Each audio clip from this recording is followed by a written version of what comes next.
Okay, so I'm going to talk about Hooke's law and work by a variable force.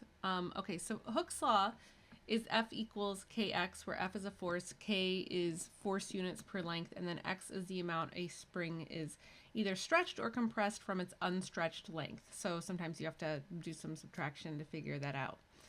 Okay, that's Hooke's law, which is different from what we are interested in. We are interested in calculating the work required to compress or stretch a spring. And so that is a variable force, the work required to stretch or compress a spring.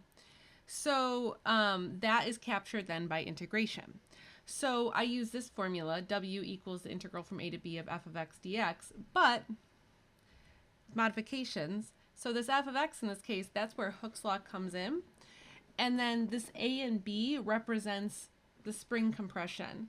So where we're starting and where we're ending. And very often this will end up at the unstretched length. So this will be starting at 0, and then this will be how much it stretches from that 0 point.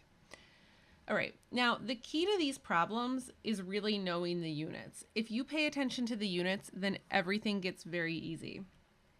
So I've got just a reminder of some of the key units here. So we have the force units, which are Newton or pounds. We have the work units, which are joules or foot-pounds. Just a reminder of the mass and length here. The one thing I want to point out, though, is our spring constant K. So this goes in force per length. So Newton per meter, pound per foot. And I will just throw in a little caveat here. It doesn't have to be meter or foot. That could actually change. I'll show you a problem where that happens. All right, so let's jump into this, and I'll just show you like how the units dictate everything. So it took 1,500 joules of work to stretch a spring from its natural length of 2 meters to a length of 4 meters. So we want to find the spring's force constant. Okay, so if you think about this table, it's talking 1,500 joules. So that is referring then to work, right? My work is 1,500 joules. And then this part here, we go from 2 to 4. So that is a stretch. That is a stretch, right? From 4 minus 2. So that's a stretch of 2 meters. So I'm just noting that, okay? All right. So work means, right? So I've got two formulas. I've either got the integral formula or I have this formula. That's kind of what this is going to break down to. So work then means I'm going to be using the integration formula, and then I just use what information I've been given. So I know that my W is going to be equal to 1,500, and then remember, your limits of integration are about how you've stretched the spring. So if I've stretched it 2, then this is going to go from 0 to 2. So this 2 goes here.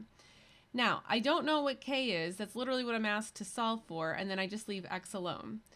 Okay, so now I can just solve this integral, and I'm just going to show you what that works out to, because I'm going to assume we know how to integrate from this point on. So I go through and I just integrate around K. I just treat K as a constant, as you see here. And I plug in my limits of integration in for X. So I end up with 1,500 equals 2K, and then I can just finish solving for K. Now this was given in joules, so I'm going to assume that this is Newton meters, because I was given joules and I was given meters. So this is Newton meters, or Newton per meter, sorry. Okay, so now let's pivot. So if a force of 80 newtons stretches a spring 2 meters beyond its natural length, how much work does it take to stretch the spring 6 meters beyond its natural length? Okay, so in this case, this is newtons.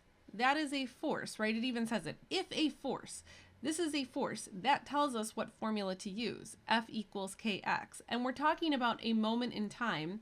I applied a force of 80 newtons, and I stretched this 2 meters beyond its natural length. So now that I'm talking about a force and a moment in time, I can use this static formula. I don't have to use the integration formula. So I just plug in what I've got, the 80 and then the 2. The 2 is the length of how much it was stretched. And I can figure out then that my K is equal to 40 Newton meters. Okay, so next, the next part of this question is how much work, which means integrate. How much work does it take to stretch this spring 6 meters beyond its natural length? And I think you can probably finish this. So I would strongly recommend you pause here, see if you can finish the whole thing, and I'll show you the answer when you're done. All right, so this means I need to integrate. So I'm starting from so at 0 and then stretching 6 meters beyond. And I'm going to plug in this k into my equation. So now this kx goes here. So this is what I'm going to integrate. And when all is said and done, I get 720 joules. Okay. Okay, so we have one more example. So for this one, I have a spring has a natural length of 8 inches. A 500-pound force stretches the spring to 13 inches. So we have 3 parts to this. So first is to find the force constant. And so finding that force constant, so for part A, we're always going to use the equation F equals kx. And okay, so now we just plug in the information that we have. So we're really, the force constant, right, will be k. So really what needs to happen is I just need to take F divided by x.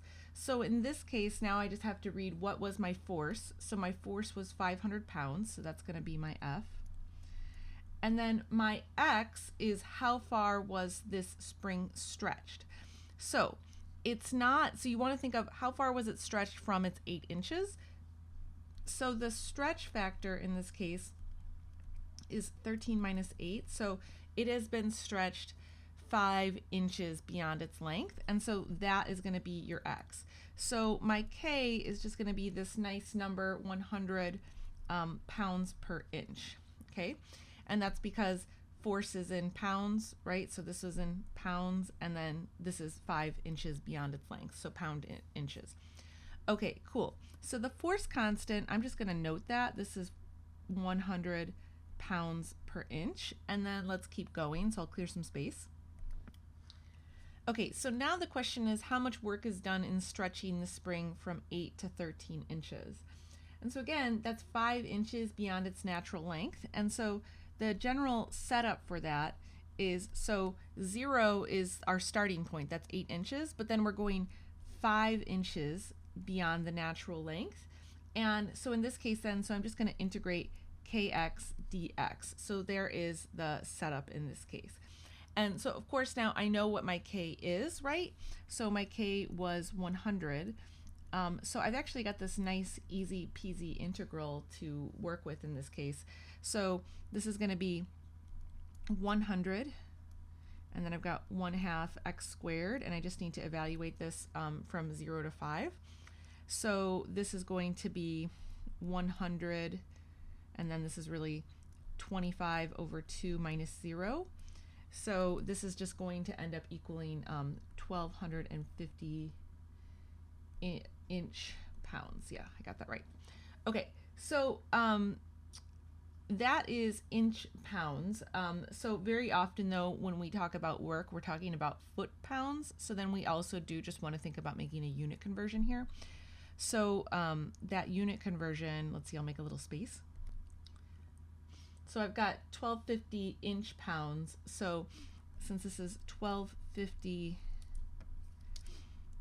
inch pounds, okay, well I want to convert this to foot pounds. So I need my feet here and my inches here so that the inches will cancel out over here.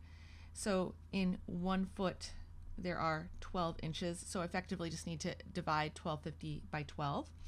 So when I do that division, I get that this is 104.167 foot pounds. Okay, cool. And now for the final question, how far beyond its natural length will an 800-pound force stretch the spring? So I'll make some space. So this is now talking about force, right? Not work. So our force equation was this F equals kx, but in this case now we also know what that k is. So we're talking about just F equals 100x in this situation.